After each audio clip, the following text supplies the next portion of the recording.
All right, we got a new segment called Ask Tito, Tito Advice, something like that.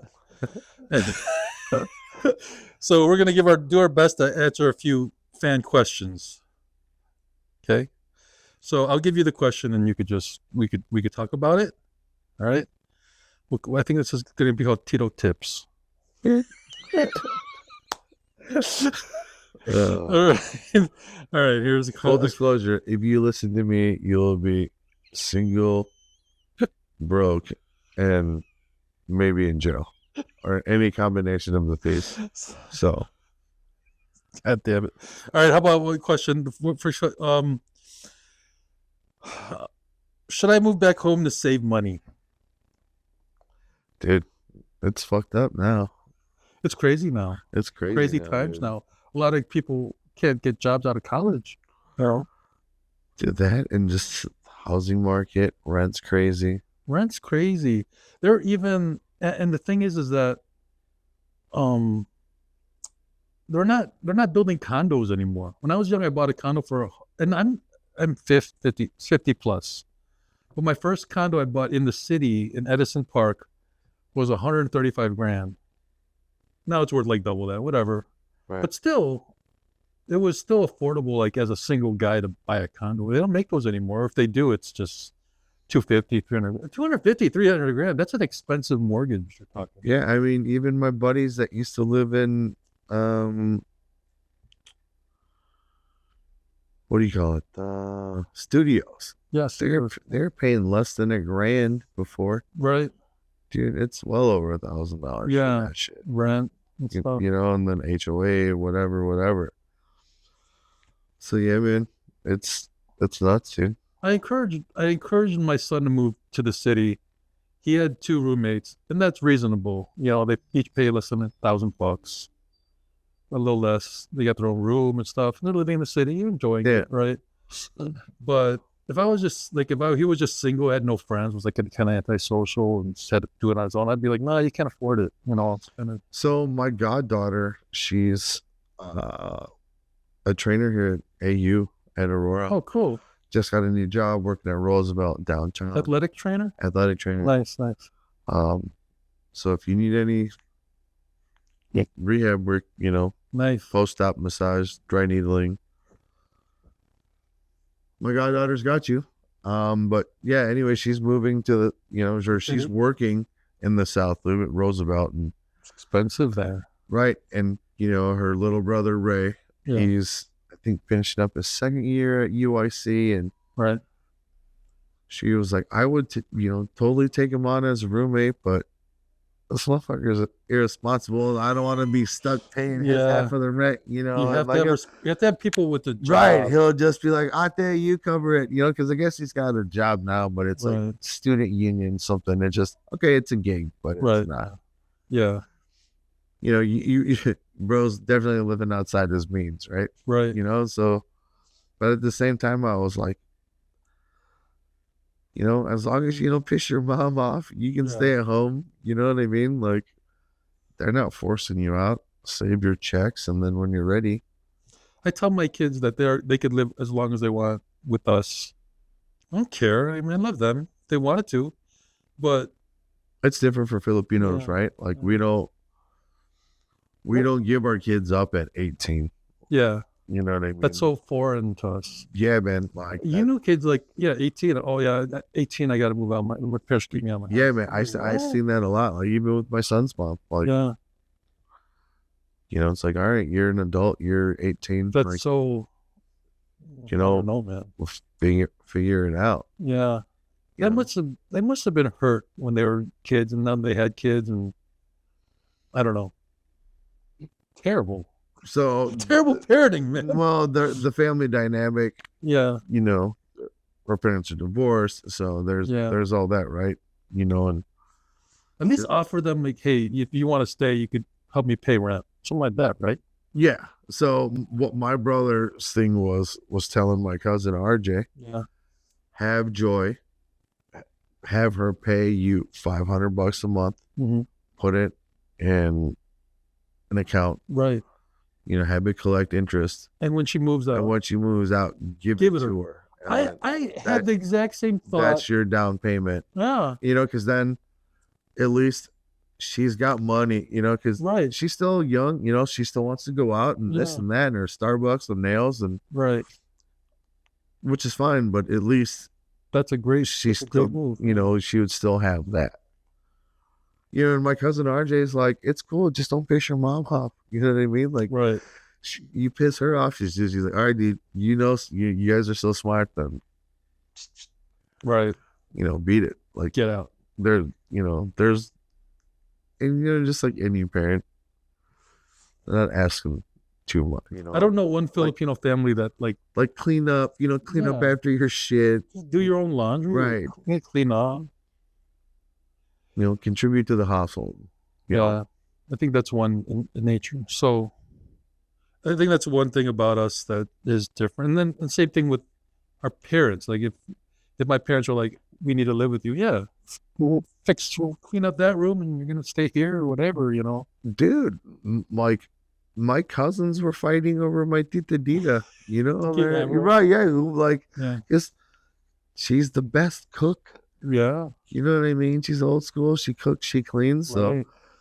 they're all like, There would be no, any one of my sisters would be like, yeah, you stay. Who do you want to stay with? dude, my siblings and I joke because we'd be like, I call mom, Dad, I love you.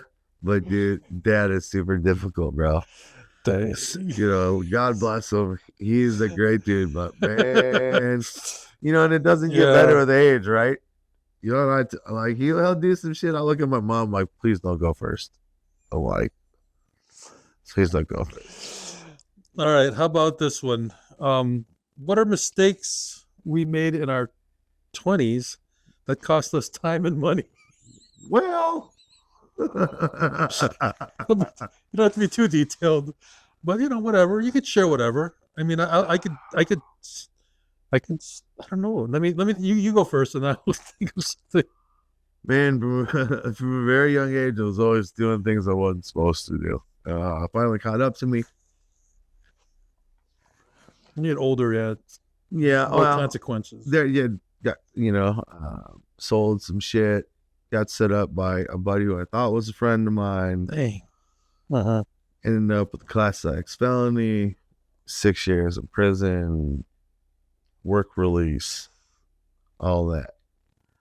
But at the same time, it's what I needed, because at the time a lot of my friends were dying, going into prison themselves. So you were different. You were a different breed of Filipino back in the South Side, bro. I was always one like, dude, I have a great family. I knew it's. In a way, you're more Filipino than me. Definitely know the difference between right and wrong. Right. I chose to do wrong, because my brother and sister are great kids, never got in trouble, But you have more stories. I do. I have a lot. My stories and experiences are a lot. They're a lot different than my siblings.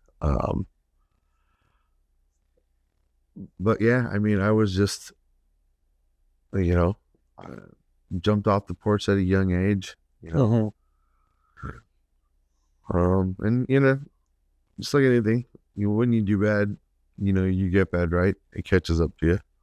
Right. And once was enough, I learned to move different after that. Yeah. And I told my mom too, like, I shaped my shit up because I was tired of making her cry. Wow. Right. I knew how to do time, I kept my head low, stayed busy. Yeah. But one thing I realized is not only was I in there getting it, I brought them with me, so, well, yeah, I mean, you live and you learn. I found training that definitely was life-changing as well. Yeah, instead of... Your mic? Yeah, okay.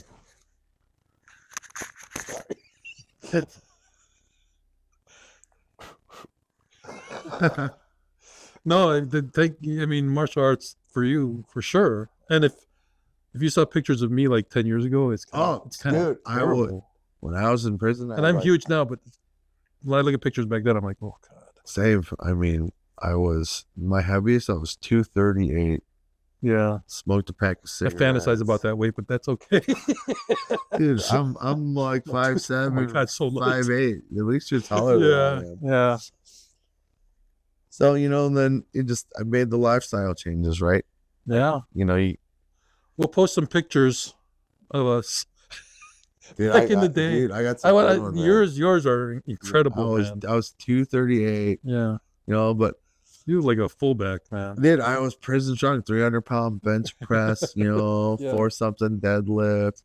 I couldn't scratch my back and I couldn't run down the street. So, I think financially, I think the one thing that I think when you start working, or just put money aside, whatever it is, if they just take out 5% of your money and try to make it like you don't even think about it, touch it. By the time you're like freaking my age, you'd be close to retiring just by like just not touching it. Like I always tell my kids, just whatever they decide, they take out for your Social Security, whatever, just leave it alone and don't think about it, and you'll do good. I know it's like basically slow and steady wins the race. Really, it is for finance. I'm still like, when you're younger, you buy stupid stuff, buy a car you don't really need, go out and do stupid things, trips that you don't need to go to. So, I mean, I had ill-gotten gains, so I spent it accordingly. You should have you should have a buried treasure somewhere. Yeah, the amount of money I spent on stupid shit, it literally makes me physically ill. He gave me good detail on that, and it's kind of incredible and kind of awesome. I put a lot of single moms through school and paid a lot of They were rents. going through medical school, man. Tiffany needed her medical degree. Yeah, it's really hard being a CNA. It's tough. So don't come for me, CNAs. Dude, bottles of champagne. I spent a lot of money on shoes. I collected a lot of shoes. You still have the shoes? Over the years, I've sold. Yeah. I sold a lot of my doubles and triples. Right. Just because. Nice. The shoe market's like this now. It's going down, and I don't go anywhere anymore. Like you said, in the summertime, we wear chanelas, we wear flip-flops. Yeah.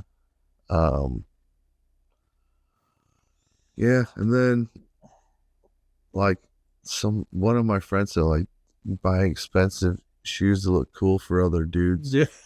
No. And people don't. I don't even know what shoe. You people post. Oh, I got this. Well, people notice you're wearing. Okay, you might have a nice pair of shoes. Yeah. But the motherfuckers don't know. They're a $500 pair of Jordans, right? Or $1,000 or $7,000. Right. No one knows. Right. Only dudes know. Yeah. And then when my buddy said that, I was like, man, bro, that's valid. It is. Like that. But I met some of the best guys through the sneaker world, through the sneaker culture. Yeah, that's cool. Dudes I still talk to. And it's if you have a community and you made friends, good. You're going to raffles and campouts. Yeah. I met a lot of solid dudes over the years. So invest in shoes. I mean, those are hood stocks, basically. But honestly, whenever I need money or whenever I throw a pair on nice Facebook, I got a couple buddies that wear the same size as me. So there you go. Hey, dude, these are for sale. Well, at least it's something that relatively will stay in value that you could always, nice. Yes and no, because now some of them, if they're not cared for properly, they'll disintegrate and break down. That sucks. Yeah. I was actually at Foot Locker, and I looked at the original Jordans, 85 Jordans, whatever.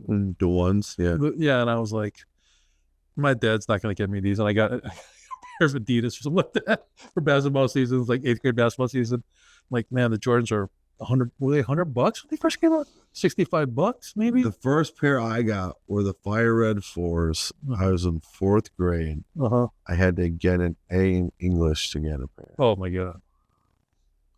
I got the A. Nice. We went. We were transitioning from moving from Decatur to up here up north, and we would stay at my cousin's house in Oaklawn. I ended up getting my Jordans from the Evergreen Park Mall. Hey. They called it the zoo. Got my Jordans from there. I ended up sleeping with them the first night. 4th grade, of course. Do it. Yeah. All right. So that was my first pair. Dang. I could have had the originals. I mean, I was always kind of big on shoes because I thought they were cool. We go to Payless, and my mom would give me 5 pairs, and a pair of G.I. Joes, a pair of He-Mans. But then, like, you go to school, and, like, Dang. they're not that cool. Remember the And then, like, they fuck up. Like, I remember playing, and, like, the shoe disintegrating while I was, like, on the playground. you would rather have like a plain pair than the fake Jordan, Oh, the yeah. fake Nikes. Yeah. It was a reverse swoosh or something like Right, that, right. or a fake Adidas. The pro wings. Like, these Yeah, fucking man. hurt my feet.